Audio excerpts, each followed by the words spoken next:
Good morning, everybody. Welcome to the bi-weekly Gentian updates. I see some of you are still coming into the Zoom call, if you will. I see the participants rising nicely here. So I'll give it a few seconds here and buy some time while everybody gets into the call today. We want to welcome you to the bi-weekly webinar. We want to thank you for your time, for being on the webinar with us today. Our intent is to provide you with some timely information about what's going on in the markets, some planning ideas, and also what's happening here at Gentian Financial in the month of September already. I can't believe that we're almost in the month of September already. So time is flying by. I hope everyone had a great summer. And I'm Ken Flannery with Gentian Financial. I'll introduce some of the team members here in a bit as well. We always like to start off by going big, beginning gratitude. And so my go big here, I'll start, and I'll go down the line here of the team members. Mine's for just a great summer. You know, we had a great time connecting with friends and family, a lot of memories being built. Had a chance to do the one family vacation up in St. Germain. I know a lot of you like the idea of the northern Wisconsin trips. I share that love with you. It's a beautiful place to be and just a wonderful time to kind of relax and recharge the batteries, if you will. So grateful for the memories, grateful for the summer. I feel like this summer was probably one of the best summers weather-wise. Maybe I'm just focusing on the sunshine too much, but I feel like it didn't rain that much this summer. So we want to be grateful for the wonderful weather that provided us all with the opportunity to do things with our families and friends. So with that being said, I'll introduce Zach DeBoer of the team. Zach, would you like to share your gratitude? Yeah, thank you, Ken. As always, a lot to be grateful for. Today, I'm just grateful for connections, and also 2 weeks ago during the last bi-weekly webinar, I had the opportunity to be in Colorado and get to witness what the body, the mind, and the human soul is capable of. I actually helped a friend of mine run the Leadville 100. It's a 100-mile ultramarathon, all above 10,000 feet, and one of the toughest in the world. And I got to run the last 38 miles with him. So to watch somebody physically give everything and mentally that they possibly had and be part of it, it was absolutely beautiful. And it reminded me of something that Chris shared with us a long time ago, of just how the future is for inspiration, the past is for learning, and the present is exactly that, a gift. So it was just one of those moments where completely present in the mountains, watching the sunrise, all of it, seeing more stars than I ever could have dreamed of, and seeing the Milky Way galaxy. It was just truly amazing. So grateful for that experience. Zach, thank you very much. Yeah, helping your friend out, I bet you was a big deal for him and also for you as well. So you're a good guy like that, good friend. So how about Michael Birschbach? Would you like to share your gratitude, please? Thanks, Ken. So not to steal it from you, but my gratitude is very similar. It's for the summer and the great people of Wisconsin. I spent some time in the South where it's pretty much summer year round, but coming back here, but just getting, what we'll say is 12 weeks of summer, but probably a little bit longer. I think people appreciate it more. There's a different attitude, a different feeling about that nice weather, knowing what we have to deal with through the winter.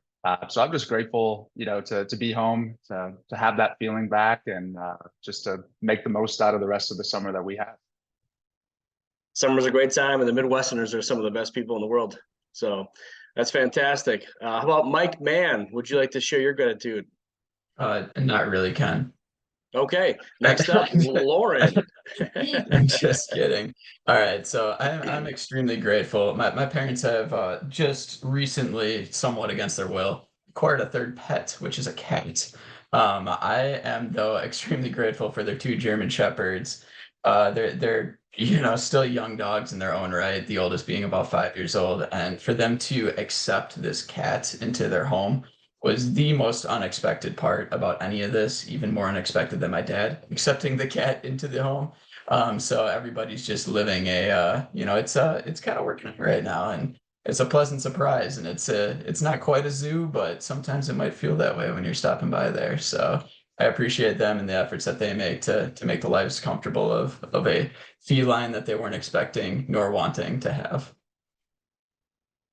Fantastic, Mike. Appreciate that very much. And one of our newest team members here, Lauren Frecka, is on the call as well. She'll be on the team with Lisa, Julie, Angie, of course, the whole Gentian team, helping clients and their needs and what they're needing from money movement to new account paperwork to just helping clients have a wonderful experience here at Gentian. Lauren Frecka is on the call. Lauren, welcome. And we'd love to hear what your gratitude is too. Thank you, Ken. Yes, absolutely. So I am just grateful for my health.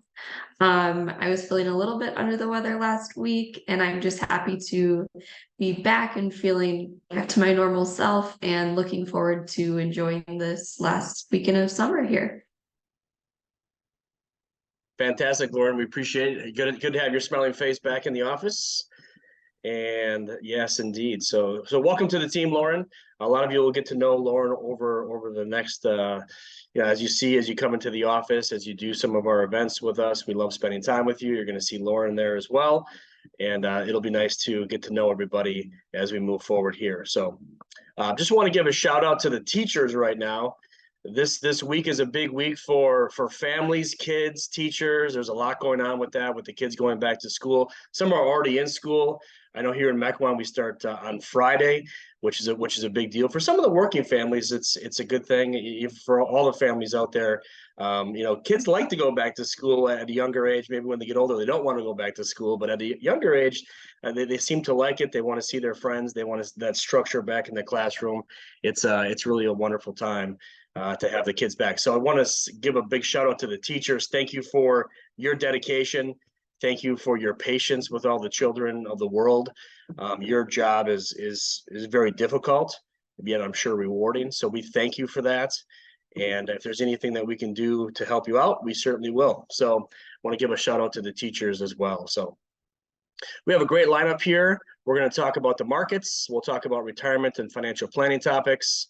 And then, like I said before, we'll get to Lauren here with the Gentian happenings at the end here. So what's really interesting right now is there's a lot of information out there.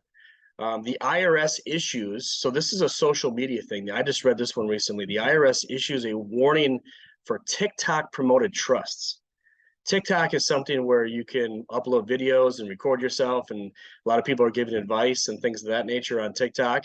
And the IRS came out and issued a warning on some of the advice that was being given on trust planning. So just be careful of where you're getting your information. We try to stay on top of the information as much as we possibly can.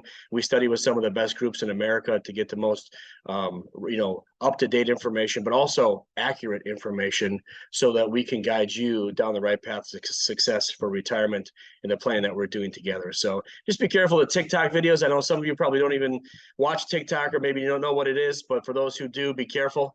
Because there's a lot of information out there, but some of it is not accurate, as you can imagine. So with that being said, I will pass it over to Zach's Facts, and we'd love to hear what's going on with the markets and any updates you have, Zach. Sounds great, Ken. Yeah, as normal, we'll just kind of go through where markets are at for the year, the different indices. We got the Dow Jones up about 5% on the year, the S&P 500 right around 17, which is about 1% off from the beginning of August, but some good last 5 days or so. And what we're seeing so far is some pretty darn good earnings from some major companies. So it's interesting to see kind of how that's digested and looked at from some of those. The NASDAQ, which is 50% weighted towards technology, is up 33% on the year. International is around 7, emerging markets around 3.5. The Russell 2000, which is the smaller size companies, is right around 3%, and still the disparity between growth and value, with growth being about 11.5% up on the year and value being 3.3 for those smaller size companies. Last year was the exact opposite. So once again, we're seeing the major benefit of rebalancing and how much we love rebalancing. On the fixed income side of things, and really when it comes to interest rates and others, there's still some great ideas for cash on the sidelines as long as it stays liquid. The 1-year treasury is around 5.4% right now. The 5-year is 4.4, and the 10-year is 4.25. So still what we've been saying for really the last year is to keep liquidity short if you can. if there's money markets now that we're seeing that are around 5.3. So if you call your bank, see what the offers they have if you haven't pursued that yet, or also for us as well, we have some different strategies for you too. So with that, Ken, I'll pass it back to you. Thank you, Zach. We appreciate that very much. Yeah, with the rise in interest rates, there's lots of opportunities, and banks always aren't forthcoming and calling you to say, hey, by the way, the money you have in your savings account, instead of earning 0.10, maybe we can earn 4 or 5. So again, call us so we have some ideas for you. Call your bank, like Zach said. We'd be happy to help you out and identify what makes the most amount of sense for you and your scenarios there as well. So yeah, that's fantastic here. The Fed was talking about maybe pausing on interest rates, maybe raising them again. They think the economy is still, I wouldn't say overheated is the right word, but they still think it's doing really, really well. And they want it to cool down. They want it to slow down to keep inflation in check. The world is expensive right now. When I talk to a lot of you on our review meetings, and when all the advisors here talk to you guys, the world's expensive right now. It's expensive to eat. It's expensive to go to the grocery store.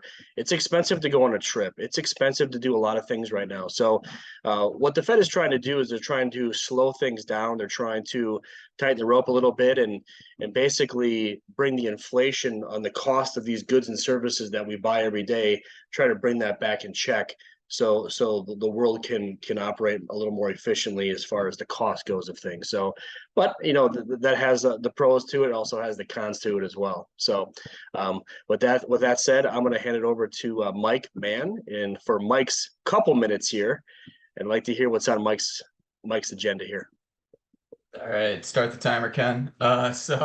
So to just kind of build off of what you were just talking about, what the Federal Reserve is doing by raising interest rates, tightening the money supply, trying to bring down inflation, and lo and behold, it seems to be working. So most recently, some of you who pay attention to the markets might have seen a run up this week. What that's come from is from Fed minutes from last week, where the sentiment around what they're doing feels like it's working.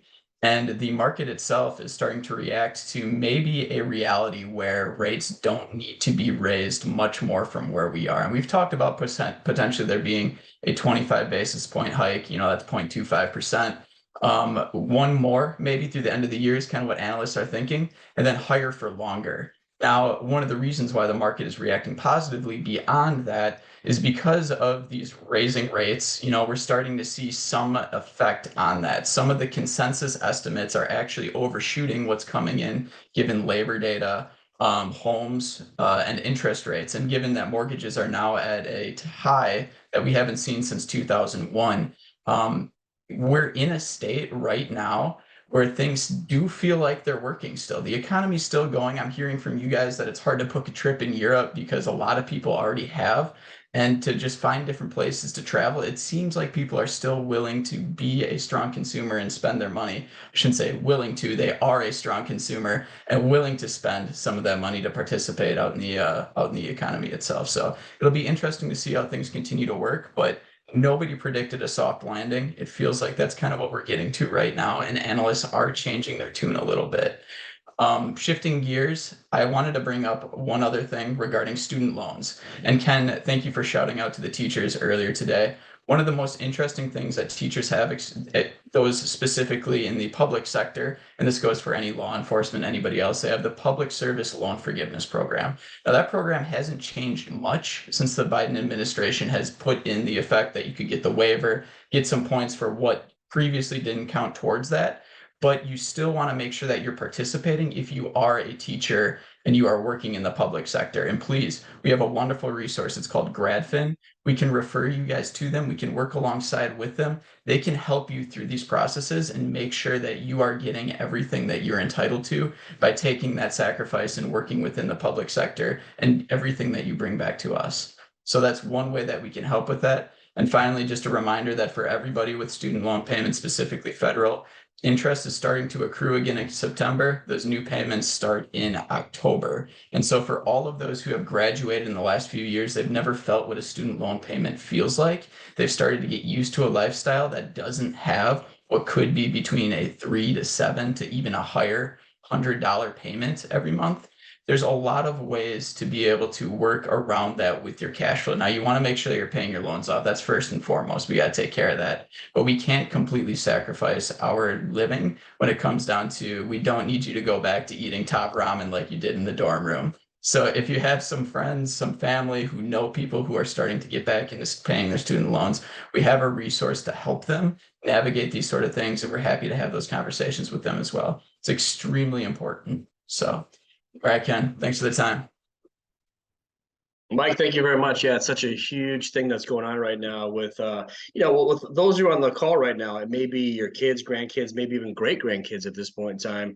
That would need some help there in that area, because student loan is racking up. It's expensive right now. The idea of student loans 15 years ago at 2% that's not what it looks like today. It's much more expensive than that, as far as what the interest rate is being charged on these loans. So right now, when we talk about financing, even for the retirees and those who are still working, financing comes up in a lot of conversations that we're having right now. And so when we talk about financing, what do we do? If we want to buy a car, do we look for do we look to the portfolio? Do you look to your investments? Do you look for a loan at the dealership that might be offering some sort of great rate for 3 or 4 years? Do we look to a home equity line of credits? We're at a balancing act right now where things are right around that 6, 7, 8% mark. And so sometimes it's good to buy some time on that. But again, we will work with you. Talk to us. What's on your mind? If you're thinking about doing something, let's bounce some ideas off each other to see what the best route for you and your scenario is when it comes to financing one of your projects or something that you're interested in doing in the future here. So I would like to hear from Michael Berschbach. I'd like to hear what's on the planning side. I'm not sure what you have in tail here, but I'm sure it's going to be good for the listeners. So love to hear what you have to say, Michael. Thank you, Ken. So really today I wanted to focus on some advice for people who are nearing retirement or just starting.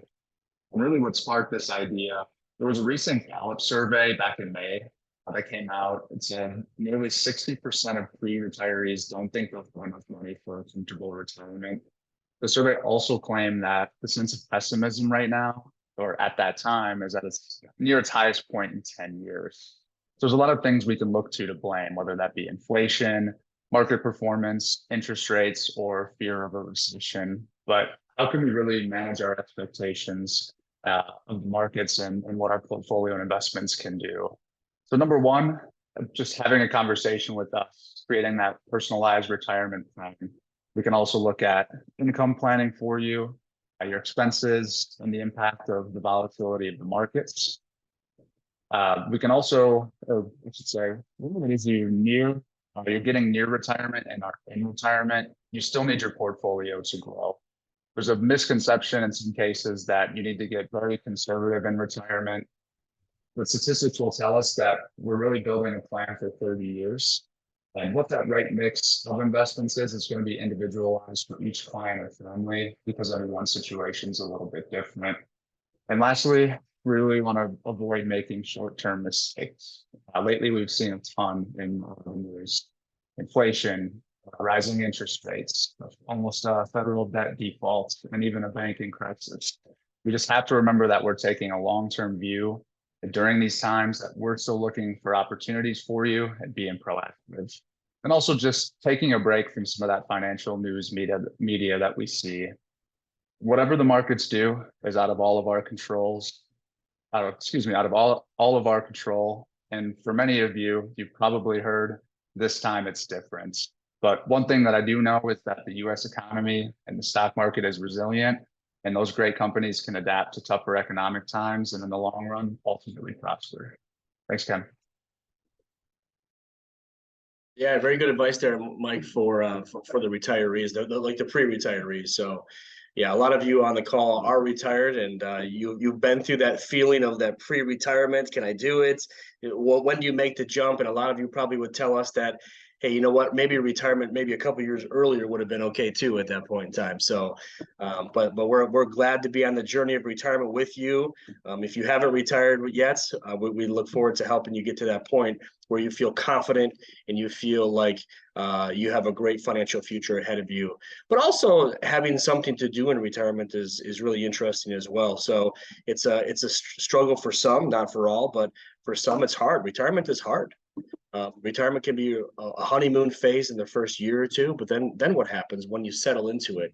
And so I know Chris on the team here is really good at bringing out the live it side of the equation for the retirees. So we look forward to hearing from him in the future as well about that. When it comes to planning, I would say this is something that's being talked about right now all across the board as far as taxes go. Taxes now, taxes later, if you will. We're seeing a sunset in what we have right now. I've talked about this three or four times now, but at the end of 2025, we're going to see a sunset of what we know the tax structure to be. And so we feel there's 2 or 3 good years here of good tax planning that we can take advantage of before what we know what the new rules will be and how to take advantage of what the new set of parameters will be that we'll have to learn how to plan around at that point in time. So talk to us about tax planning. We call it family wealth distribution planning. I've talked to a few of you about that, where, you know, maybe you've been in retirement for a while, you're settled in, you understand your income. There might be leftover assets that you maybe unused assets, maybe a better way to say it. And how do we best prepare that for the family? How do we best prepare that for what your wishes are? And so that's really what we call family wealth distribution planning. First and foremost, we want to make sure that you as the retiree feel comfortable, feel confident in what you've accumulated, and make sure that you have a great outlook on that first. So we want to I'm going to bring on Lauren Frecka right now. Again, our newest team member that you just met recently. She is going to talk to us about the happenings here at Gentian coming up here in the future. This is some of our favorite time with you. We get to spend it with you. We have different conversations because it's not necessarily in the office setting, if you will. It's more of a fun conversation to learn about your life. So Lauren, why don't you tell us what's going on here at Gentian? Absolutely. Thank you, Ken. So we do have a busy month coming up. Starting next week, Monday, our office is closed for Labor Day. And then moving on to next week, Wednesday, September 6th, it's our Ladies in Gentian. So that webinar will be our She-Commerce webinar. And we're going to be sharing tips and tricks for strategic buying. So don't forget to register for that if you haven't yet. Sunday, September 10th is Grandparents' Day. So happy Grandparents' Day to all of our grandparents. Wednesday, September 13th is our next Gentian biweekly update. So you can register for that right there in the bulletin as well. Same day, Wednesday, September 13th is our Shred event. So if you haven't registered for that yet, the last day to register is August 31st, so tomorrow. And with that, we also added an additional offering. So if you have any old, outdated, or broken electronics, go ahead and bring those in as well. We're going to be recycling your old electronics. Moving on to Friday, September 15th, we have a Gentian social, and it's the Best Damn Blues Fest. So come out and have a drink with us in the park and listen to some music. It'll be a fun night there. And then Tuesday, September 19th, we have our September birthday lunch. So don't forget to RSVP for that. And Wednesday, September 20th, we will be closed from 9 to 4 here as our team focuses on getting better for all of you. And Thursday, September 21st, it is World Gratitude Day. So, you know, here we will definitely be celebrating that day. And then Wednesday, September 27th is our next or third Gentian biweekly update. So another one for you to register for there. And that's about it for the month of September. Quite a few things there to go ahead and RSVP for. And then just coming up is in October is our fall forum, so there will be more to come on that too. Thank you, Lauren. Sounds like September is going to be a busy month here at Gentian, and looking forward to spending time with those who can make it to some of these events. We look forward to seeing you there. So we just want to say thank you very much. Thank you for the whole team for your participation today. We appreciate you. I appreciate you. We love being your financial guide for those who are listening right now, those who will watch it later. We love being your financial guide. Thank you for your trust and confidence in that piece. We take it very seriously here at Gentian. We wake up every morning trying to figure out how we can make your lives better, whether it's financially or other things that we can bring to you. So thank you for that. We also want to appreciate and thank you for your introductions that you've given us over the time and recently. We thank you for that very much. When you introduce us to one of your family members, that's a very serious introduction for you. And we look forward to taking that very seriously and making sure that they're getting the best advice that we possibly can offer them at that point in time. So just want to say thank you very much. If you have any questions, as you know, big or small, we stand ready to serve you. Give us a call, email us, anything on your mind. If you want to bounce something off of us, if you want to just reconfirm some of your great ideas you already have, by all means, we stand ready to serve you anytime. So from the Gentian headquarters here in Mequon, Wisconsin, we want to thank all of you for being our clients that we call friends. Until next time, my friends, take care. Talk to you soon.